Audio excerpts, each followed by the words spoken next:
Hello guys, welcome back to Parthan Ravi vlogs. ഇന്ന് നമ്മൾ പോകാൻ പോകുന്നത് കേരളത്തിലെ ഏറ്റവും വലിയ ശിവപ്രതിമ കാണാനാണ്. ഇന്ന് ഞാൻ മാത്രമല്ല പോകുന്നത്, എൻ്റെ കൂടെ എൻ്റെ അനിയനും വരുന്നുണ്ട്.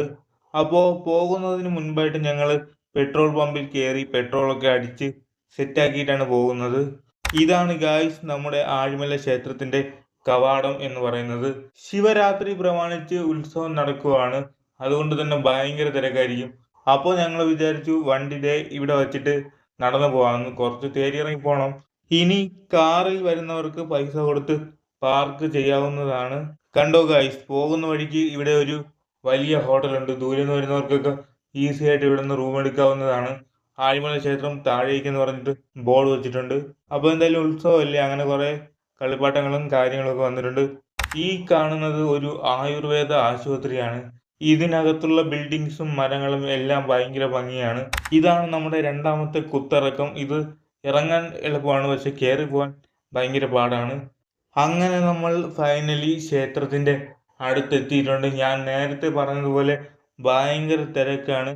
ഉത്സവം പ്രമാണിച്ച് ഒരുപാട് ഫോറിനേഴ്സാണ് വരുന്നത്. ദേ കണ്ടോ, ഒരു മുട്ടത്തലൻ സായിപ്പ് പോണത്.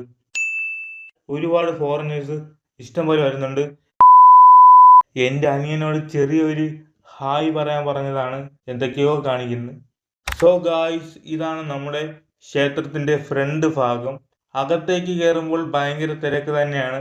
ഉത്സവമായിട്ട് പൂജകളും കാര്യങ്ങളും എല്ലാം നടക്കുന്നുണ്ട്.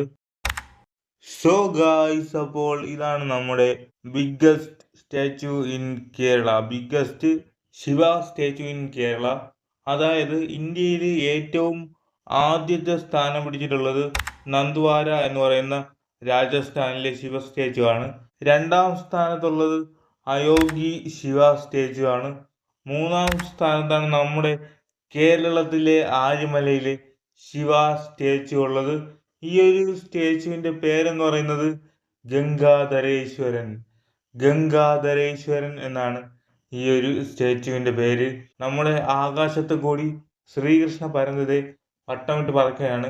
ഇതുകൂടാതെ ഇവിടെ ഡാൻസും കാര്യങ്ങളൊക്കെ ഉണ്ട്. അപ്പോൾ ദേ ഈ കാണുന്ന ചേച്ചി ഡാൻസിന് വേണ്ടി റെഡി ആയിട്ട് നിൽക്കുകയാണ്. ഗായ്സ്, നിങ്ങൾക്ക് എപ്പോഴെങ്കിലും ഒരു അവസരം കിട്ടിക്കഴിഞ്ഞാൽ ഉറപ്പായിട്ടും ആഴിമലയിലെ ഗംഗാധരേശ്വരനെ ഒന്ന് കാണണം. നമ്മുടെ കേരളത്തിൽ ഇത്രയും വലിയൊരു സ്റ്റാച്യു ഉണ്ട്. ഇത് ഒരു ആർട്ടിസ്റ്റ് ചെയ്ത ഒരു ആർട്ടാണ്. ഗംഗാദേവിയെ തലയിൽ വഹിച്ചു കൊണ്ടിരിക്കുന്ന ഒരു രൂപമാണ് ശിവന്റെ രൂപം. അതുകൊണ്ടാണ് ഗംഗാധരേശ്വരൻ എന്ന് ഈ ഒരു സ്റ്റാച്യുവിന് പേര് വന്നത്. സോ ഗായ്സ്, അപ്പോൾ ഇനി നമുക്ക് ബീച്ചിലെ കാഴ്ചകൾ കണ്ടിട്ട് വരാം.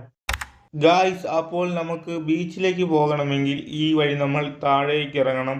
നോക്കു ഗായ്സ്, ഈ കാണുന്ന ആൽമരത്തിൽ ചെറിയ ചെറിയ തൊട്ടിലുകൾ കെട്ടിയിട്ടേക്കുവാണ്. ഇത് എന്തെങ്കിലും ഒരു നേർച്ചയുടെ ഭാഗമായിട്ടായിരിക്കും. അങ്ങനെ ബീച്ചിലേക്ക് പോകുന്ന വഴിക്കാണ് സായാഹ്ന ഭക്ഷണം കൊടുക്കുന്ന കാര്യം ഞാൻ കണ്ടത്. പിന്നെ ഒന്നും നോക്കിയില്ല, അങ്ങോട്ട് കയറി. ഇവിടെ ശിവരാത്രി ഉത്സവം പ്രമാണിച്ച് എല്ലാ ദിവസവും അന്നദാനവും സമൂഹ സദ്യയും സായാഹ്ന ഭക്ഷണവും ഉണ്ടാവും. ഉത്സവം തീരുന്നത് വരെയും ഈ ഒരു കാര്യം ഉണ്ടാവും. കാരണം അതുവരെയും നല്ല തിരക്കായിരിക്കും. ദോശയും സാമ്പാറും ചട്നിയാണ് നമുക്ക് കിട്ടിയത്. എന്തായാലും കൊള്ളാം. ഇപ്പോൾ നിങ്ങൾ കാണുന്നത് ഗംഗാധരേശ്വര പ്രതിമയുടെ ബാക്കിലെ ഒരു കാഴ്ചയാണ്. ഇവിടെ നിന്ന് കഴിഞ്ഞാൽ നമുക്ക് സൺ സെറ്റൊക്കെ കാണാൻ പറ്റും. പക്ഷേ നമ്മൾ വന്നപ്പോഴത്തേക്കും സൂര്യനെല്ലാം അസ്തമിച്ച് കടലിന്റെ അകത്തോട്ട് പോയി കഴിഞ്ഞു. ഇപ്പോൾ ഒന്നും കാണാൻ പറ്റില്ല. ഇപ്പോൾ മണി 6:30 അപ്പോൾ ഇതാണ് ഇവിടുത്തെ ഒരു വ്യൂ എന്ന് പറയുമ്പോൾ. പക്ഷേ നോക്കിയും കണ്ടും നിൽക്കണം. താഴെ പാറക്കൂട്ടങ്ങളാണ്. എങ്ങാനും കാല് തെറ്റി വന്ന് വീണാൽ കൈയും കാലും ഒക്കെ ഒടിയും. ബീച്ചിലേക്ക് പോകുന്ന വഴിക്ക് ഇവിടെ ചെറിയൊരു ഹോട്ടലും കാര്യങ്ങളൊക്കെ ഉണ്ട്. നമുക്ക് വേണമെങ്കിൽ ഇവിടെ നിന്ന് ഫുഡൊക്കെ കഴിക്കാം. ഈ കാണുന്ന സ്റ്റെപ്പ് ഇറങ്ങി നേരെ ചെല്ലുന്നത് ബീച്ചാണ്. അപ്പോൾ ഇതാണ് നമ്മുടെ ഒരു ബീച്ചിന്റെ ഒരു കാഴ്ച എന്ന് പറയുമ്പോൾ. സത്യം പറഞ്ഞാൽ കടൽ ഒരുപാടങ്ങ് ഉൾവലിഞ്ഞിട്ടുണ്ട്. എന്താണ് കാര്യം എന്ന് എനിക്കറിയില്ല. പക്ഷേ പണ്ട് കടൽ കുറച്ചുകൂടി ഇങ്ങ് ഫ്രണ്ടിലോട്ട് കിടന്നതായിരുന്നു. ഇപ്പോൾ അത് കുറച്ചുകൂടി ബാക്കിലോട്ടായി. എൻ്റെ പൊന്നു മച്ചാന്മാരെ, നിങ്ങൾ ഏത് കടലിൽ പോയാലും സൂക്ഷിച്ചും കണ്ടും മാത്രം നിൽക്കുക. നമുക്ക് ഒരു കാര്യവും പറയാൻ പറ്റൂല. ഇന്നലെ എങ്ങാണ്ടോ ആണ് ഞാനൊരു വാർത്ത കേട്ടത്. 4 പേരെന്തോ കടലിൽ പോയ കാര്യം. സൂക്ഷിച്ചും കണ്ടു നിൽക്കുക. അത് പോയിട്ട് ഈ ഒരു കടൽ വളരെയധികം അപകടകാരിയാണ്.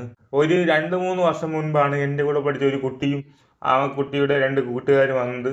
അവർ 3 പേരും ഈ ഒരു കടലിൽ പെട്ടുപോയെന്ന് മാത്രമല്ല മരിച്ചുപോയി. രണ്ടുപേരുടെ ബോഡി കിട്ടിയത് തന്നെ 2 ദിവസം കഴിഞ്ഞിട്ടാണ്. ഗായ്സ്, അപ്പോൾ നിങ്ങൾ ഇവിടെ വരുമ്പോൾ കുറച്ചൊന്ന് സൂക്ഷിച്ച് നിൽക്കുക. പാറക്കൂട്ടങ്ങളുടെ ഇടയിലൊന്നും പോകരുത്. എപ്പോഴാണ് അവിടെയൊക്കെ വന്ന് തിരയടിക്കുന്നതെന്നുള്ള കാര്യം ഒരിക്കലും നമുക്ക് പറയാനായിട്ട് സാധിക്കില്ല. നോക്ക് ഗായ്സ്, നമുക്ക് വേണമെങ്കിൽ കുതിരപ്പുറത്ത് കയറാവുന്നതാണ്. 50 രൂപ എന്തോ കൊടുക്കണം. അങ്ങനെ കൃത്യം 7 മണിയായപ്പോൾ പോലീസ് ചേട്ടന്മാർ വരുന്നുണ്ട്. ഇത്രയും ഇരുട്ടിയിട്ടും ഇനിയും ഇവിടെ ആൾക്കാർ നിന്ന് കഴിഞ്ഞാൽ ഭയങ്കര സീനാവും. അതുകൊണ്ട് നമ്മളെ എല്ലാവരെയും മുകളിലേക്ക് കയറ്റുകയാണ്. അങ്ങനെ ഞങ്ങൾ മുകളിലേക്ക് കയറി. മുകളിലേക്ക് കയറുന്ന വഴിക്കായിരുന്നു മാങ്ങയൊക്കെ അരിഞ്ഞു വെച്ചിട്ടുള്ളത്. അപ്പം ഞാൻ അതിൽ നിന്നൊരു ചെറിയ പാക്കറ്റ് വാങ്ങി. എന്തായാലും നല്ല രസമുള്ള ഒരു മാങ്ങയായിരുന്നു. അങ്ങനെ എല്ലാം കഴിഞ്ഞ് പോകുമ്പോൾ ഇവിടെ ചെറിയ ഭജനയും കാര്യങ്ങളൊക്കെ നടക്കുന്നുണ്ട്. ഇത് ഉത്സവം പ്രമാണിച്ച് നടക്കുന്നതാണ്. അത്യാവശ്യം നല്ല ലൈറ്റുകളും കാര്യങ്ങളും എല്ലാം നല്ല കിടിലമായിട്ട് അറേഞ്ച് ചെയ്തിട്ടുണ്ട്. ഉത്സവമല്ലേ, അപ്പോൾ പിന്നെ നല്ല ലൈറ്റ് കാണും. ഇപ്പോൾ ചെറുതായിട്ടൊന്ന് ഉത്സവം തുടങ്ങിയിട്ടല്ലേ ഉള്ളൂ. ഇനി ഒരു ശിവരാത്രിയുടെ ടൈമൊക്കെ ആകുമ്പോഴത്തേക്കും നല്ല തിരക്കും നല്ല ലൈറ്റ് അറേഞ്ച്മെന്റും എല്ലാം ഉണ്ടാകും. സോ ഗായ്സ്, അപ്പോൾ ഇതൊക്കെയാണ് നമ്മുടെ ഗംഗാധരേശ്വരനെ കാണാൻ പോയപ്പോൾ ഉള്ള കാഴ്ചകൾ. നമ്മൾ ഓരോ പ്രാവശ്യം പോകുമ്പോഴത്തേക്കും ഓരോ വെറൈറ്റി കാഴ്ചകളായിരിക്കും. അപ്പോൾ എന്തായാലും നിങ്ങൾ ഒരു തവണയെങ്കിലും ഗംഗാധരേശ്വരനെ ഒന്ന് വന്ന് കാണുക. ഒരു ആർട്ടിസ്റ്റ് ചെയ്ത ആർട്ടായിട്ട് നിങ്ങളത് കണ്ടാൽ മതി. ഗായ്സ്, അങ്ങനെ നമ്മൾ തിരിച്ചു പോകുവാണ്. ഇന്നത്തെ വീഡിയോ ഇത്രയേ ഉള്ളൂ. നാളെ പുതിയൊരു നല്ല വീഡിയോ ആയിട്ട് വരാം.